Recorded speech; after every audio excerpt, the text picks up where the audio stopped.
world champions for now and forever. Let's go!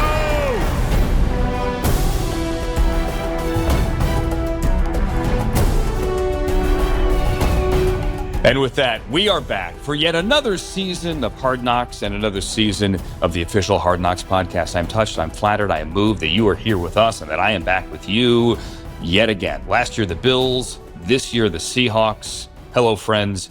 My name is Andrew Siciliano. We have something this year on Hard Knocks that we have not had in 25 years. We have a defending Super Bowl champion. Last time we had that was 2001, the first year of Hard Knocks, when the Ravens with Brian Billick were coming off a Super Bowl victory over the Giants. That was before we had 32 teams. We only had 31 teams back then. We didn't have an iPhone. The Houston Texans were not yet a thing. Well, now they are. Now we have 32, and now we get to go behind the scenes as the Seahawks try to repeat. Coming up shortly, I'm going to talk to a guy who was on the Seahawks the last time they tried to repeat, but they fell quite infamously 1 yard short. From the Legion of Boom, the great Richard Sherman, friend of the program and, for my money, a future Hall of Famer, is going to join this show. I will ask Richard Sherman, if this team can repeat, will it ease the pain for that team?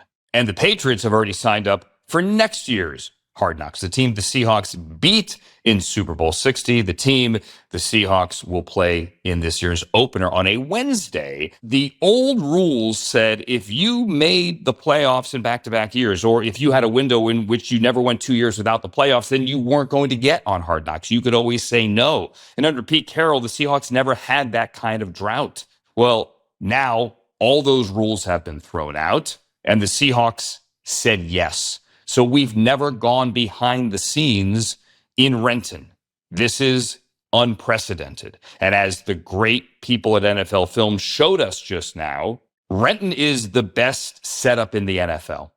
I've been to all 32. Very fortunate in my time covering the league. I've been to every training camp, every building.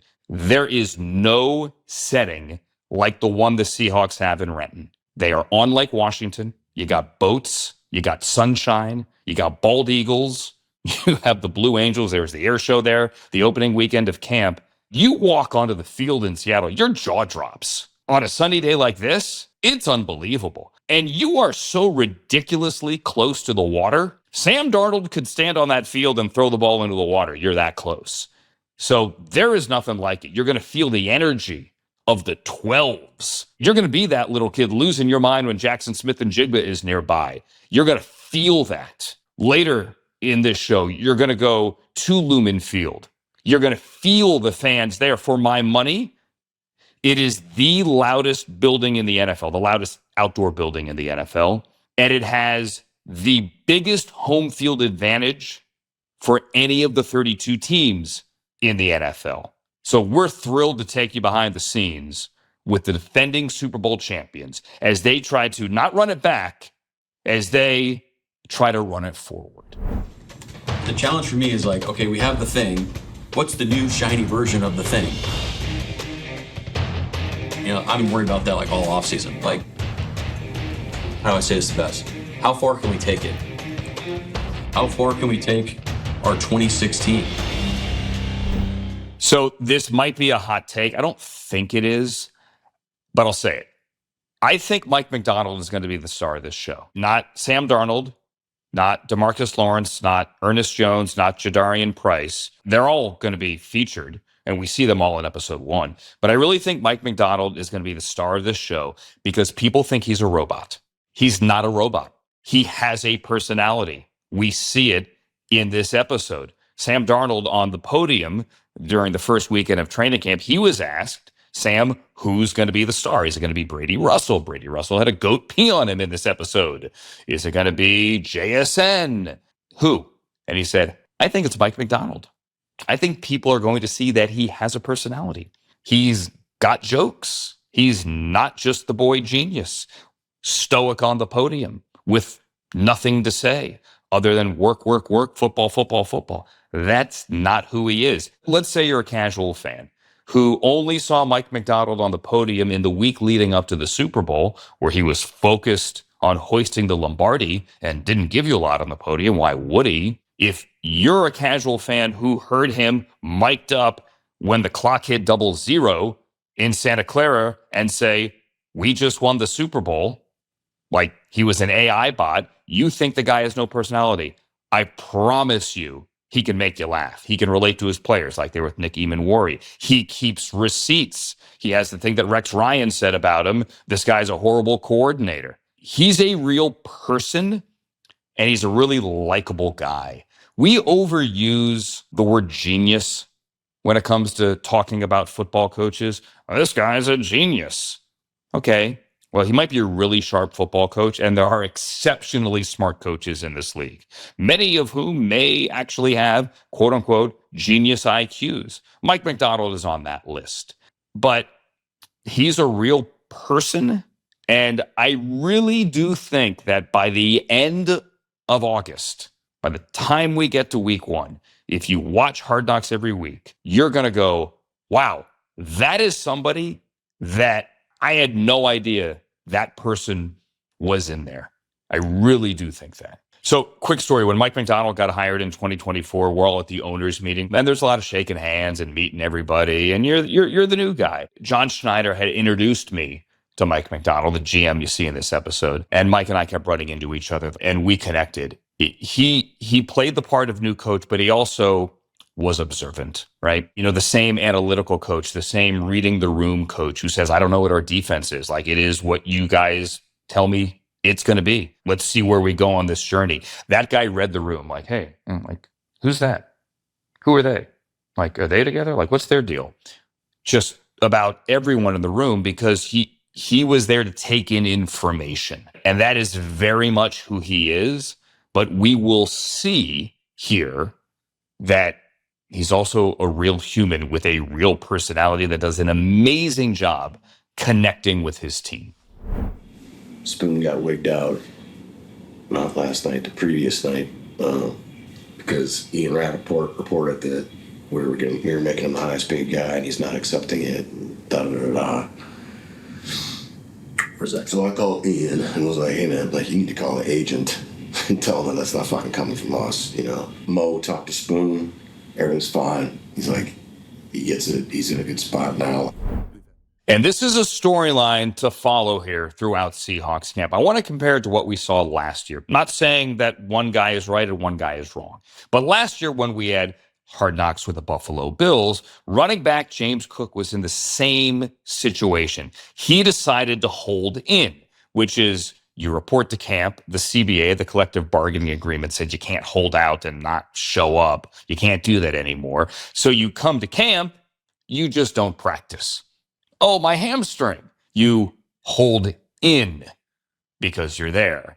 And there was some tension. There were some awkward moments. They eventually got the deal done. James Cook is happy. He got on the practice field, and he had an amazing season. Jahmyr Gibbs in Detroit, Bijan Robinson in Atlanta. They're doing the same thing this year that Cook did. They're there, but they're not practicing. They're holding in.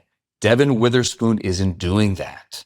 We see him on the field in episode 1. We see him mic'd up in episode 1. He's there, but he's practicing. I think that speaks to Mike Macdonald, honestly, and the leadership here as well. Also speaks to Devon Witherspoon. Tip of the cap to him. He's there. He's going to work. Witherspoon was the 5th overall pick. This year, it was Jadarian Price who the Seahawks took in the first round. He was the 32nd overall pick. It was a pick that a lot of people in their mock drafts had because Kenneth Walker III, we hear him mentioned in this episode, the MVP of the Super Bowl. He left via free agency and got a nice contract. Good for him, by the way, in Kansas City. So Jadarian Price is drafted specifically to replace Kenneth Walker III. I would tell you right now, go draft him in your fantasy team. They're going to run outside zone. They're going to run inside zone. They're going to run gap. That's what Mike Macdonald said, almost an exact quote. They're going to feed him the football. Now, Zach Charbonnet is coming back from an injury. George Halani is the trusted veteran as well. So it's not as if he's the only guy. It might be a backfield by committee. But the big emphasis for Price in the first part of this camp, and we see it here in this episode, is catching the football. And you hear the Seahawks defender say, no one has covered the guy yet. Do you know how many passes Jadarian Price caught in college? 15. Not last year. the entirety of his college career. He caught 15 passes. Yet the Seahawks focused so much this opening week on having him work into the passing game. And he looked really good. He says there's a learning curve here, certainly, but he's looked really good. He's one of those guys who's, I guarantee you, going to go off in one of these preseason games. Everyone is already circling him on their fantasy draft. I would just take him right now. That's free fantasy advice. And also remember, past performance is not necessarily indicative of future gain. And I make no guarantees, but go draft him. Cooper Kupp, he knows the ins and out of this building, ins and out of the offense. This is where we need to get our depth on this shallow right here, okay? Coop, you're responsible for any coaching points in your room that get said in here, Coop. It's like a cheat code out there. He's almost like a coach. Let's turn our attention to Cooper Kupp, who has a role in the back half of this episode as well. On a personal note, other than Sam Darnold, who, like the story of redemption and perseverance, I was happiest for Cooper Kupp when the Seahawks won the Super Bowl last year. Full disclosure, I've done charity work with Cooper, emceed events for him when he was with the Rams, and I worked for the Rams. It didn't end well with him and the Rams. I mean, it wasn't angry. It wasn't like screaming and yelling. But Cooper Kupp wanted to stay in LA, and the Rams were ready to move on. They went and they gave Devontae Adams a contract. They didn't think Cooper Kupp had much left in the tank, and certainly not at the price tag he had been playing at the previous couple of seasons. Cooper Kupp was a third-round pick out of Eastern Washington. Nobody thought he could play. I mean, third-round pick. The Rams certainly thought he could play a little bit. But there were a lot of doubters. He's from Washington. He grew up a Seahawks fan. All Cooper Kupp did last year was go to his hometown team, beat the Rams in the NFC Championship game, and then win a Super Bowl. So Cooper Kupp can take a victory lap on life. Truly. Cooper Kupp, who went with his wife, Anna, to Taylor Swift's wedding. I didn't know that before this episode. I Googled it. Evidently, it was out there. I had no idea. And Cooper had no idea that he was going. Like he says here, I thought it was a prank when I got the invite. Like, this can't be real.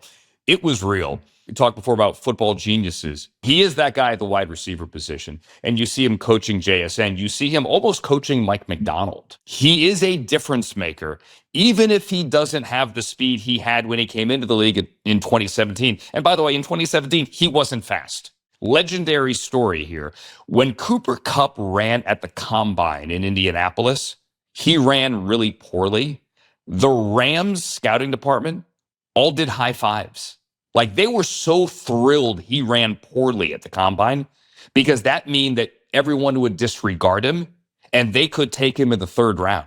They loved him that much. They wanted him to perform poorly at the Combine. He's that smart. He's that savvy. He showed that for years. He won the Triple Crown many years ago, which is receptions, yards, and touchdowns, led the league in all three categories as a wide receiver. Very short list of guys in the history of the league who have done that.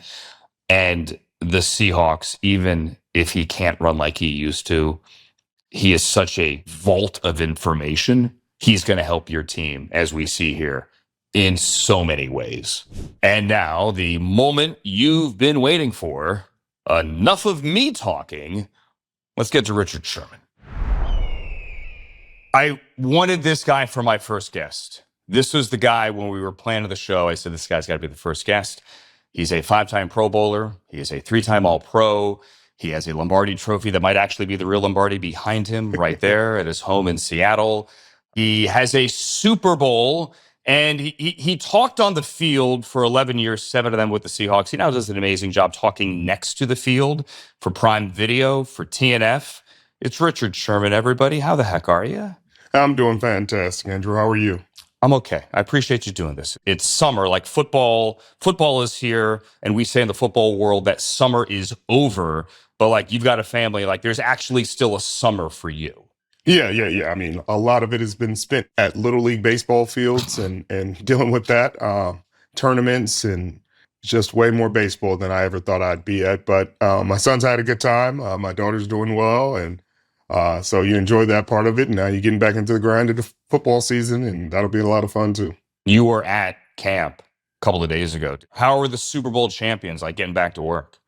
It's as good as they've ever been. I said it last year when I came into training camp. They looked fantastic, and I know a lot of people were down on them. A lot of people had them at like 6 wins, 7 wins, and before the season started, before I went out there, I was like, how can they be better? New head coach and new scheme and all these new pieces, and how are they going to fit? And man, you talk about hand in glove. They look even better than last year, even more consistent. And you look for the Super Bowl hangover, the distractions and things like that. But I mean, I don't want to bring New England into this because, it's two different franchises, but in the way New England kind of just was no nonsense, just go about their business. Hey, we don't need the distractions. Nobody's above the team. You don't see any kind of hierarchy. That's the way they look. JSN, reigning offensive player of the year.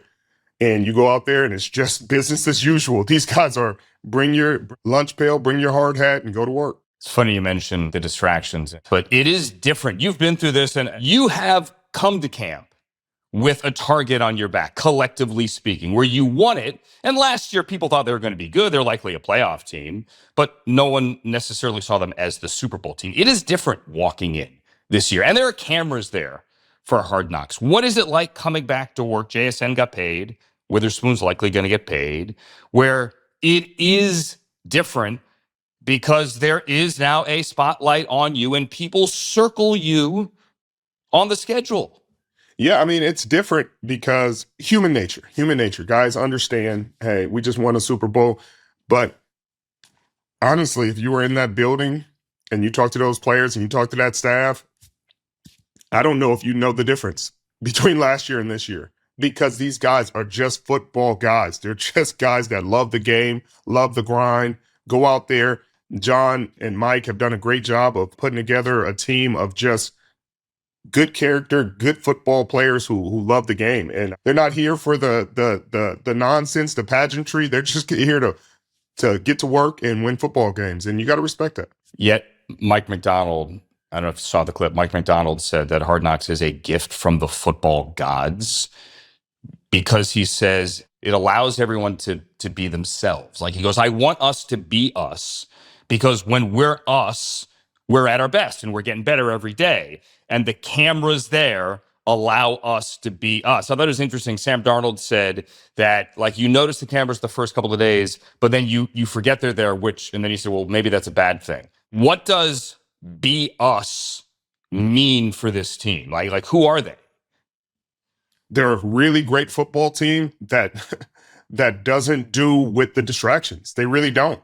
There's not a lot of drama. There's not a lot of underlying issues or underlying themes. Like, they are who they think they are. And I think that's going to be the most incredible part about this Hard Knocks. You're going to get to see why this football team is great and why there's a longevity to them and why their window is going to be so big, because there's not a lot of cracks in the armor. There's not a lot of fluff. There's not a lot of pageantry and nonsense. There is just ball and ball guys. The D-line is as good as it's been. The secondary, as you said, Witherspoon's going to get paid. Julian Love back there still leading the pack. The young guys are coming along. Ty Akata played really good football last year. I think he's going to be fantastic. Josh Jobe had a really good season, got some money this year. I think he's going to continue to be consistent. They got some young guys they feel good about in the backfield. They lost K9, but they feel really good about the rookie.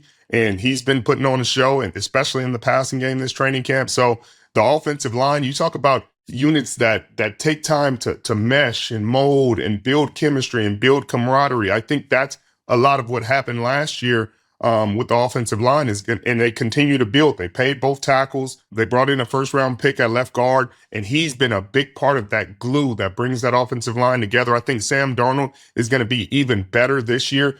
You look at a team where he led the league in turnovers. Not that he played bad by any stretch of the imagination, but he led the league in turnovers, and they were still the 1 seed in the eventual Super Bowl champs. And then they get to the playoffs.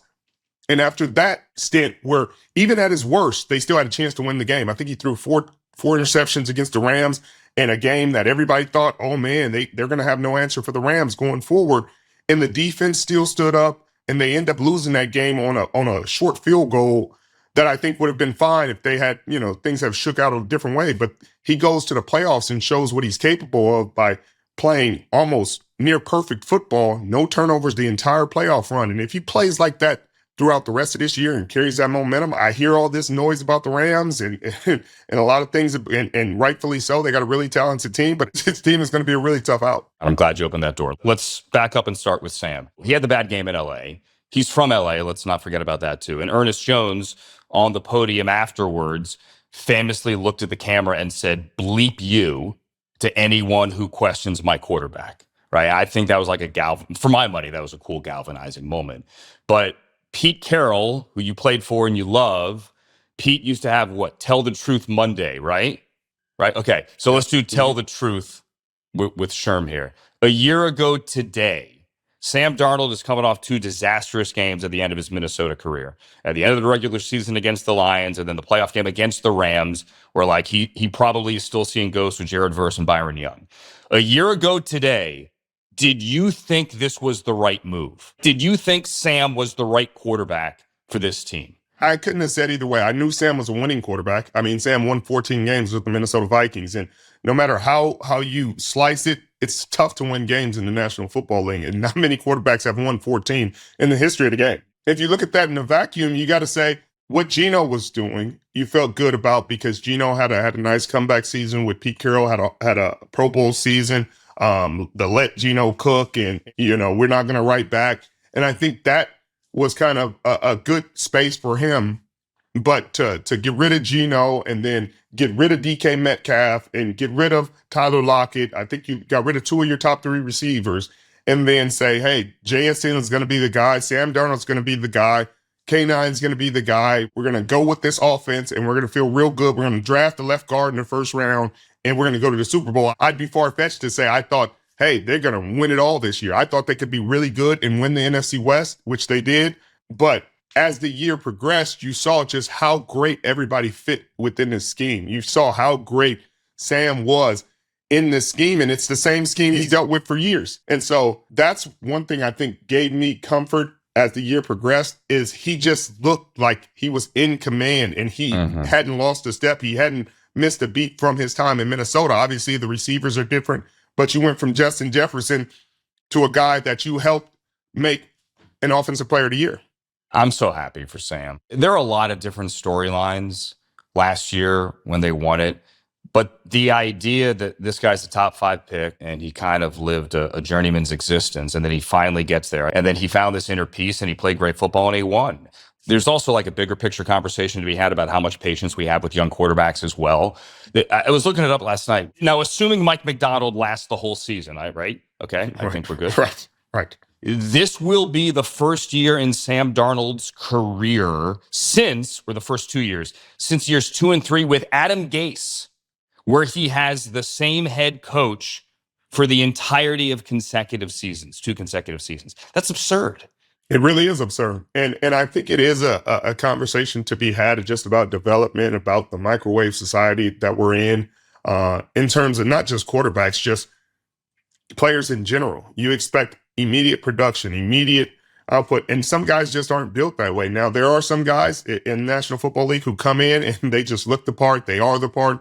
And there's some guys like Sam who, if you would have put him with some of these great offensive minds and quarterback developers early on, then I think you would have got this product a lot sooner. But sometimes we miss steps in development. You skip steps. And when you skip steps, you never get the product that you want. And I think the teams that take their time and develop guys and have guys who understand the game, and that's why a lot of these former quarterbacks and backup quarterbacks are making for great offensive coordinators and quarterback coaches, because they can see the game in an old school way. And even the old quarterbacks, you look at Joe Flacco and Aaron Rodgers, the old guards, the dinosaurs, they still see the game in a very old school way. They can tell you why this defense works, why this play should work against this defense. And if you go back to college and you peel the layers back, guys have been spoon-fed for so long that it's almost killing the development of guys in the National Football League, to the point where you need the dinosaurs to teach them again. Are you a T-shirt and slogan guy by chance? A T-shirt and slogan guy? Because McDonald's using I want to get this right. They're not running it back. They're running it forward, right? So as they try to repeat, they're not running it back. They're running it forward, like trying to, and Sam is part of this conversation, to evolve. What do you think of running it forward? Look, I'm a buy-in guy. And if that's what the T-shirt the team's wearing, that's the T-shirt I would have worn. I think that's another critical piece about this team is that they have 53 or 65 or 90 buy-in guys that say, yep, that's the T-shirt we're wearing. That's what we're going with. We're running it forward. And it is what it is. I think that's when you get to the point that you believe in your head coach, you believe in what you're doing, you believe in your coordinators, you believe in your position coaches. It's really tough to beat those teams because you get in critical moments, you get in adversity, and you don't have the waves. You can't really knock them off their horse. Bad plays or bad bounces can't really knock them off their horse. So I think that's why this team is going to be a very, very hard outfit to beat. Obviously, injury luck in the National Football League is a roll of the dice, but if they're healthy down the stretch, good luck. Yeah, the crazy stat here is 86.9, so 87% of their offensive and defensive starters, or snap-wise here, not just position, but actually snaps from the Super Bowl team are back, which is the third highest returning player rate for a champion in 16 years. So we make so much about like K.I. God and Jadarian Price in there, and obviously Kobe Bryant and Boye Mafe and a new OC, but like you're 87% the same team, which has got to help. It has to help, and I wish you had that. You're a crazy stat guy, but I'm sure those those teams that went are probably had a chance to go back to back. I'm sure they were in the last two games, and I think that's the experience, the understanding, and also not making it bigger than what it is. I think this team went through the Super Bowl and they were like, that wasn't as hard as you thought it was going to be. And I think when you get to that point as a team and you're like, hey, we can make it, we can beat these guys, we can beat anybody, and you truly believe that, it makes you a tough team to beat. So what is their biggest hurdle? Is it the Rams? Everyone there is sick of hearing about the Rams. They're sick of hearing about Myles Garrett, and you're not. And like, they're in the same division, but the entire offseason has been national media, Rams. Yeah, I think that's just how the media is. It's headlines and all that, but that's not the way the Seattle Seahawks under Mike Macdonald are. They're not a headline team. They don't care about the noise, and they're not really a noise-making team. I'm sure they could have done some things to bring some attention to their team this offseason. They could have, got on bolts and made it about themselves, but they don't do that. Are they sick of it? They hear it though, right? Because I know the fans are sick of it. I look at my Twitter mentions. Like they're like, why not us? I'm like, you guys won the Super Bowl. People talk about you. They're sick of it because it doesn't make sense. Like they beat the Rams and they beat them pretty good in the NFC Championship. You don't hear about the third place team very often in the National Football League being better than the team that just won it, and the team that just won it didn't lose very much. And when you talk about winning and losing, you still got to beat the champs. And that's always been the saying. And in order for you to have this kind of hype and all this kind of acclaim, you have to beat the champs. And Myles Garrett is an all-world, all-time generational player, but you still got to beat the champs. They have to have the same momentum and the same injury luck as everybody else. They're one banged up player away from not being in the conversation, just like everybody else. And when you're talking about who's going to win it, you got to go with the guys who just won it, who haven't lost enough for you not to declare them as the favorites going forward. And I think that's where I stand. I still like the San Francisco 49ers too. And this NFC West is just going to be a dogfight. The Rams have to show they can beat the Niners. They couldn't beat them with Mac Jones and Kendrick Bourne at home. And so with Stafford playing, I hear the narrative and I know on paper, but again, this game is played on grass, not paper. Would Aaron Donald change your opinion? I don't know, because Aaron Donald, we have to keep it in perspective and we have to see him on the field. Now, Aaron Donald, when he left, best player in the world. Aaron Donald right now, again, even he's going to say it. In order to get back into that mindset of the violence and the aggression and the relentlessness you gotta have to play at the level that he played at when he was a football player, you gotta go there. And he's not even sure he can snap back into that. Now, if he comes back and he's the Aaron Donald of old, it's been 2 years, but he's stayed in shape and he's stayed at it. They're going to be incredibly formidable, no question about it. But it's to be seen. It is to be seen. It's why this season is fascinating. It's why, and let's go full circle here. It's why if the Seahawks can repeat, it would be fascinating. I mean, no team has had the number one seed in the NFC in back-to-back years since your team, when you guys tried to win back-to-back, and you were this close. You're a yard away. For those who have not seen it, I went back and rewatched it last night. I highly recommend back in 2023, 3 years ago, you took your podcast into Pete's office in Renton and you sat down and you guys had a great conversation about a lot of things, not just the Super Bowl in Glendale, but you guys did unpack that at the end. And you talked about anger and hurt and anger turning into hurt and vice versa. And just through all these years now, the roller coaster of emotions. If this team, Richard Sherman, is able to go back to back, would that at all ease your pain or Cam's pain or anyone's pain? Would it change things at all for you deep down inside? No, not at all. But I would be very happy for these guys and what they're able to accomplish, because this is a great group of men that deserve everything. But just like them beating New England last year, like it felt good, but it wasn't. It doesn't erase what we had to deal with. It doesn't erase our quarterback throwing the ball to the other team at the 1 yard line with 28 seconds to go. Nothing erases that, and you having to watch that. So, but you're still going to be happy for these guys. You're still going to be happy for the city. And everything that they wanted to happen and everything that they've been hoping for. So I think it's possible. Obviously, this NFC West is a gauntlet. The Philadelphia Eagles are still going to be a good team. Green Bay Packers are still going to be a good team. The NFC North is going to obviously be a dogfight. The Minnesota Vikings, we'll see what they do with Kyler Murray, and the Chicago Bears with Caleb Williams. They had great things going on, but they're going to have some tough outs to get through this NFC West. And it's going to start in Australia. And what happens in that game, I think that game is gonna be a fun one to watch. I mean, all season this season is gonna be fun. If that team were on Hard Knocks, oh my god, yes. Yeah. Like, would Marshawn even be HBO safe, or could he not even be on HBO? I don't know if the team would be HBO safe. The stuff they would be able to show would be very, very, very limited. They would have a very long meetings about what they're bleeping out and cutting out. But if they were able to show a ton, they'd probably do as great of ratings as they could. You've never seen a team compete so hard within a team and still compete for each other on Sundays. But through training camp and through that all season, boy, it's defense against offense. And we'll come together on Sunday. Hard Knocks After Dark. After dark. Hey, man, I appreciate you. I meant what I said before. I wanted you as the first guest. You came through, and I am forever grateful. Owe you one. Actually, owe you three, as I text you. Owe you 3 drinks, not one. I appreciate you, Richard Sherman. I appreciate you. Always good to see you.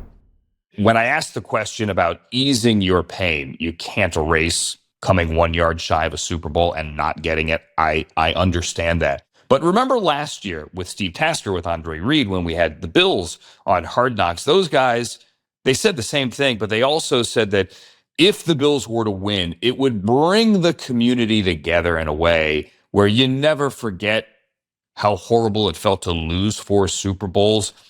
But at least we have this. Well, now the Seahawks last year have this. And if they can do what Sherm's Legion of Boom team, what Russell Wilson, what Pete Carroll couldn't do, I mean, that would be one where you say, look, we won back-to-back. Ain't many like us. Last year, we did an MVP of the week. This year, in honor of the 12s, we're going to do a 12th man of the week. This week for episode 1, it's a tie, and one of the winners isn't actually a man. Actually, neither is. One's a kid and one's a goat. So our co-winners, our co-12th man of the week award winners go to the little kid who was so excited that JSN was nearby and he was going to get an autograph.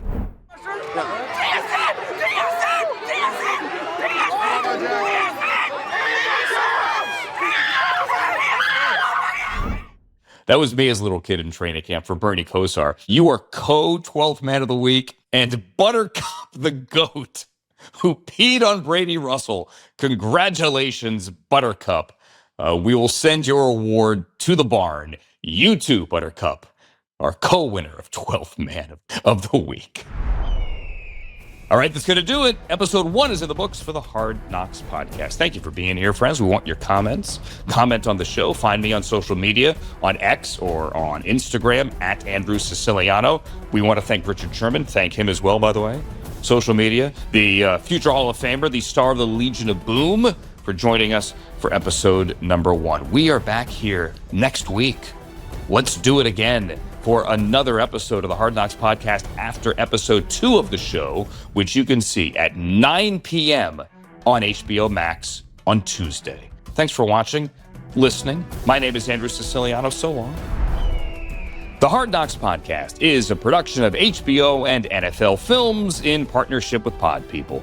The show is produced by Buffy Gorilla, Tony Mantilla, and Brian Rivers. This episode edited for video by Kai Lee and Eric Wynn. Marina Pais is our sound designer. Special thanks to Michael Gluckstadt and Kenya Reyes from the HBO podcast team.